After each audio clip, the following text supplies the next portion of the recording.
lahat ng congratulations for winning Miss UK World Philippines. How do you feel right now?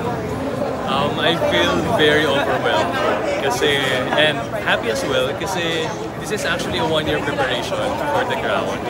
So marami pong challenges na pinagdaanan, maraming sacrifices na binigay, and tonight, nag-paid off talaga lahat yun. Kaya I'm very happy to have the crown on my head. Yes. Especially this is your second time to Yes. How does it feel na finally you're able to get a crown? Self-fulfilling, and parang kung lumulutang pa sa Cloud9 ngayon kasi parang last year I didn't able to win the crown or pumasok sa finals, but now I have the crown on my head, kaya po nagpapasalamat ako. I'm very thankful sa lahat ng taong tumulong sa akin, lalo na sa pamilya ko, to all my friends, to our media family. Maraming salamat po for supporting Mr. Gay World Organization.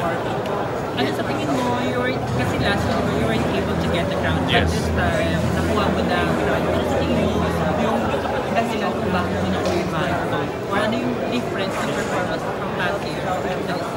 Last year was my first national pageant, so I admit to myself that I have so many things to learn, I have so many things to improve.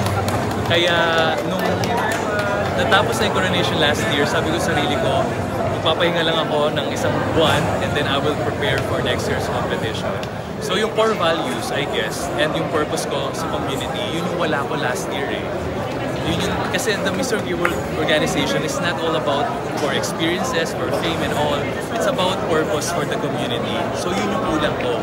Kaya I think hindi ko nakuha yung crown last year. And this time, well, I guess effective naman po lahat ng strategies I had. Handa ka na ba to compete international?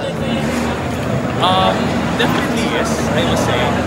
I am emotionally, physically, and intellectually prepared. So ang paghahandaan ko ng pusan, siguro, pagtitibayin ko pa yung advocacy ko for our community, which is very important in pageantry. So yun po yung siguro. Miguel, we're celebrating, of course, our Pride Month. Any message to our community?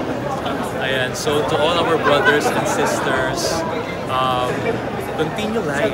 You know, despite of all the challenges na nararanasan natin sa community, the visibility, the inequality, the discrimination and all, let's always remember that we have each other. As long as wala tayong ginagawang masama sa ibang tao, as long as we can chasing our dreams and we are continue to be kind to others, I am sure na magiging maganda tayong parte, hindi lang ng LGBT community but also the whole society. So, laban lang. Ano yung first mong gagawin? First, after winning the crown? Ay nako, we know that this competition requires effort, energy. So siguro po I will take a long and deep rest. And then, for a couple of days, magpapahinga po muna ako. And then after that, I will fulfill the duties and responsibilities of the new king. This international competition will be held here in Manila. Yes. Your thoughts about this?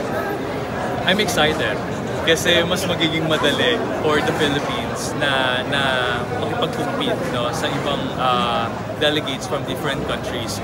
And ayun, hopefully po masuportahan tayo ng hindi lang ng LGBT community but also yung mga allies na from different marginalized sectors ng community natin. Okay. Miguel, how does it feel na you and the Pride celebrating your Pride Month with Triumph in victory? Yes, yun nga eh, nagkataon. It's June 29, so parang 2 days before the Pride Month ends. So masaya ako kasi I will have the opportunity to represent our community hindi lang sa international stage but also sa araw-araw na pamumuhay natin. You know, I am now the representative of gay men of the Philippines who will showcase visibility, who will fight for our equal rights, and of course, para na rin ma-empower yung mga kapwa natin within our society. Last question. May details ko ba kung Ano, even talaga tayo? Atas na yung stage. what month or As far as I know, it will be held on October this year. So, ilang months lang from now yung preparations. Kaya siguro, matinding preparation yung gagawin ng organization. Pero that's tentative. Hindi pa namin napag-usapan ng organization with Sir Wayne kung ano pa ba yung ibang setup for the international. Miguel, last question. Last hear it. Are you single or into relationship now?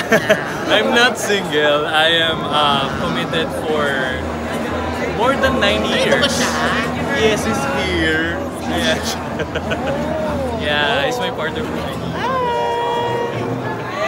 Next naman. Yep. Supportado naman pala. Of course. Congratulations again, Miguel. Thank you so much. And mabuhay ka. Yes. Hanggat gusto ko.